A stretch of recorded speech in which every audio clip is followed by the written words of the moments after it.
अस्सलाम वालेकुम grade 10 students. आज हम एक्सरसाइज 5.2 और 5.3 दोनों को स्टार्ट करने जा रहे हैं क्योंकि 5.2 5.3 आइडेंटिकल्स हैं। तो जो सेट आइडेंटिटीज़ हैं उसमें दोनों में रूल्स एक ही इस्तेमाल होने हैं, इसलिए इन दोनों का कंबाइंड लेक्चर शुरू कर रहा हूँ। लेकिन कोशिश करेंगे कि 5.2 के और 5.3 के क्वेश्चन को अच्छे तरीके से कर सकें। लेट्स स्टार्ट, सीधे स्लाइड पे चलते हैं। एक्सरसाइज 5.2 और 5.3 करने से पहले important rules and properties of sets operations हमने देखनी है।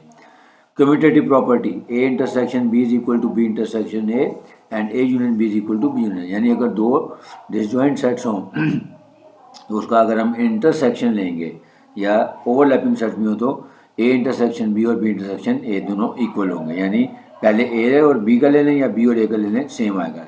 इसी तरह ए यूनियन बी और बी यूनियन ए इक्वल होंगे। सेकंड है एसोसिएटिव प्रॉपर्टी। एसोसिएटिव प्रॉपर्टी का ताल्लुक तीन सेट से हो जाएगा, ए इंटरसेक्शन और B intersection C is equal to A intersection B intersection C, यानी पहले हम बी और सी का इंटरसेक्शन लेंगे, फिर जो आंसर आएगा उसको ए के साथ उसका इंटरसेक्शन लेंगे। और राइट हैंड साइड पे पहले ए और बी का इंटरसेक्शन लेंगे, फिर उसके आंसर के साथ सी का इंटरसेक्शन लेंगे तो आंसर सेम आएगा और सेम असूल जो है वो यूनियन पे भी अप्लाई होगा। फिर है डिस्ट्रीब्यूटिव लॉ या distributive property. A union B intersection, यानी अंदर इंटरसेक्शन है और बाहर यूनियन है, तो पहले हम क्या करेंगे, ए को पहले लेफ्ट हैंड साइड करेंगे यानी बी इंटरसेक्शन सी लेंगे और उसका फिर जो आंसर आएगा उसका ए यूनियन के साथ उसका आंसर निकाल देंगे लेफ्ट हैंड साइड। इस तरह राइट हैंड साइड पे ए यूनियन बी पहले लेंगे, फिर ए यूनियन सी लेंगे और उन दोनों का इंटरसेक्शन लेंगे तो दोनों साइड इक्वल आ जाएंगी। इसी तरह इसको कहते हैं distributive property of union over intersection, और ये सेकेंड वाली है distributive property of intersection over union, यानी ये भी देखेंगे। फिर है De Morgan's laws, very important. De Morgan's laws normally 90% chance होता है कि पेपर में लॉन्ग क्वेश्चन में है। तो इसका क्या तरीका होगा कि पहले दो तरीके हैं इसको, ए इंटरसेक्शन बी का होल कॉम्प्लीमेंट लेंगे लेफ्ट हैंड साइड पे और राइट हैंड साइड पे दोनों के कॉम्प्लीमेंट लेने के बाद उसका यूनियन लेंगे, या लेफ्ट हैंड साइड पे पहले ए यूनियन बी लेंगे और फिर उसका कॉम्प्लीमेंट लेंगे, या दोनों के कॉम्प्लीमेंट्स का इंटरसेक्शन लेंगे। तो इसमें भी लेफ्ट और राइट साइड दोनों का आंसर सेम आएगा। फिर उसके बाद इंपॉर्टेंट रूल है, ये भी याद रखना है कि कभी अगर एक ए है और ए कॉम्प्लीमेंट है तो ए और ए कॉम्प्लीमेंट का यूनियन हमेशा यूनिवर्सल सेट होगा और ए और ए कॉम्प्लीमेंट का इंटरसेक्शन हमेशा एम्प्टी सेट होगा। ये भी रूल हम डिमॉर्गन्स लॉ जब करेंगे तो वहाँ पे अप्लाई करेंगे। तो ये थी प्रॉपर्टीज़। अब हम एक्सरसाइज 5.2 शुरू करते हैं।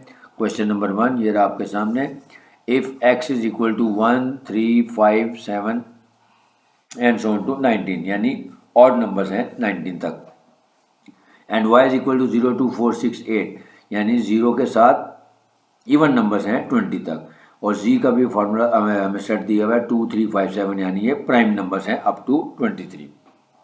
देन फाइंड क्या करना है, part number 1 x union y union z, यानी ये सिंगल ऑपरेशन है तो ये शॉर्ट क्वेश्चन में आता है, तो पहले हम y यूनियन z निकालेंगे। तो y यूनियन z, ये y के एलिमेंट्स लिख लिए और यहाँ पे ये z के एलिमेंट्स लिख लिए। अब हमने क्या करना है, इन दोनों को कंबाइन करके लिखना है लेकिन कोई रिपीट ना हो। तो ये देखें 0 यहाँ से ले लेंगे, 2 इधर से आ गया, फिर 3 फिर 4, यानी इसका मतलब है 8 तक ये हमारे पास होल नंबर्स आ रहे हैं, लेकिन उसमें 1 शामिल नहीं है। तो जहाँ तक हमारी सीक्वेंस बन रही है वहाँ तक हम डैश डैश यूज़ कर सकते हैं। फिर उसके बाद यहाँ से देखें 10 इसमें है और इसमें 11 है, इसमें 12 है, इसमें 13 है और ये 14 था, लेकिन 15 दोनों में नहीं है क्योंकि ये इवन नंबर्स हैं और ये प्राइम नंबर्स हैं। तो जो 15 है वो ना ही इवन होता ना ही प्राइम, 15 यहाँ पे नहीं आएगा। तो 14 के बाद 16 है, उसके बाद 16 17 18 19, क्योंकि ये प्राइम नंबर्स हैं, 17 और 19 और 18 जो है वो इवन नंबर है, तो इधर से आ जाएगा। तो 16 से लेकर 20 तक भी हमारे पास नंबर आ गए और फिर लास्ट में हमारे पास ये 23 आ गया, तो ये हमारा ए वाई यूनियन जी हो गया। अब हम x के साथ इसका कैलकुलेट कर लेंगे, यानी x यूनियन वाई यूनियन जी। तो पहले x के एलिमेंट्स लिख लेंगे x के एलिमेंट्स हमारे 1 3 5 से लेके 19 तक हमारे पास ऑड नंबर्स हैं और y यूनियन जी का हमने जो आंसर निकाला है इसको लिख लेंगे। अब क्योंकि हमने यूनियन लेना है तो अब क्या करेंगे, इन दोनों को कंबाइन करके लिख देंगे लेकिन कोई रिपीट ना हो। अब देखें 0 इधर से आ गया, 1 इधर से आ गया, ठीक हो गया, फिर 2 इधर से आ गया, 3 इधर से आ गया, 4 इधर से आ गया, 5 इधर से आ गया, यानी इसका मतलब है 0 से लेकर 20 तक हमारे पास ये सारे प्राइम नंबर्स और जो इवन और ऑड नंबर्स थे उन सबको इकट्ठा कर लेंगे तो यानी ये हमारे पास होल नंबर्स बन जाएंगे, यानी 0 1 2 3 से लेके 20 तक हमारे होल नंबर्स बन जाएंगे और लास्ट में हमारा 23 आ जाएगा। Next part number 3, X intersection Y intersection Z. Again पहले वाई इंटरसेक्शन जी निकाल लेते हैं। तो वाई इंटरसेक्शन जी के लिए हमें क्या करना है, वाई और जी के एलिमेंट्स लिख लेते हैं। अब ये क्योंकि कॉमन लेना है तो हमने देखना है कि दोनों में से कौन सा कॉमन है, सिर्फ एक ही है यानी 2, क्योंकि मैंने बताया था प्रॉपर्टीज़ में कि 2 is the only even prime. ये क्योंकि इवन नंबर्स हैं और ये प्राइम नंबर्स हैं, तो इवन और प्राइम नंबर्स में सिर्फ 2 ऐसा नंबर है जो दोनों में कॉमन होता है। तो अगर आपका कॉन्सेप्ट है तो आप उससे डायरेक्ट लिख देंगे, फिर बाकी आपको ढूंढने की जरूरत नहीं पेश आएगी। अब हम लिखते हैं now X intersection Y intersection Z. X के एलिमेंट्स लिख लें 1 3 5 7 9 से लेकर 19 तक, और इंटरसेक्शन जो वाई इंटरसेक्शन जी का आंसर है 2। देखें अब ये सारे ऑड नंबर्स हैं और ये इवन नंबर है, तो ऑड और इवन में कुछ भी कॉमन नहीं होता, लिहाजा इसका आंसर आ जाएगा empty set. Next part number 5, X union Y intersection G. यानी अब पहले हमने वाई और जी का इंटरसेक्शन लेना है, फिर जो उसका आंसर आएगा उसको हम एक्स के साथ उसका यूनियन ले लेंगे। तो पहले वाई के एलिमेंट्स लिख लें 1 3 5 7 से लेकर 19 तक, और यूनियन वाई इंटरसेक्शन जी हमने ऊपर निकाला हुआ है, यानी इसका आंसर था वो हम यहाँ पे लिख लेंगे। ये देखें वाई इंटरसेक्शन जी का आंसर था 2, तो वो हमने लिख लिया। अब देखें क्योंकि यूनियन है तो इसका मतलब इन सबको कंबाइन करके लिख देंगे और कोई रिपीट नहीं होगा। तो ये जगह 1 2 फिर 3 5 7 से लेकर 19 तक ऑड नंबर्स आ जाएंगे। Next part number 7, X intersection Y union G. Again पहले हम वाई यूनियन जी निकालेंगे, ब्रैकेट को सॉल्व करेंगे।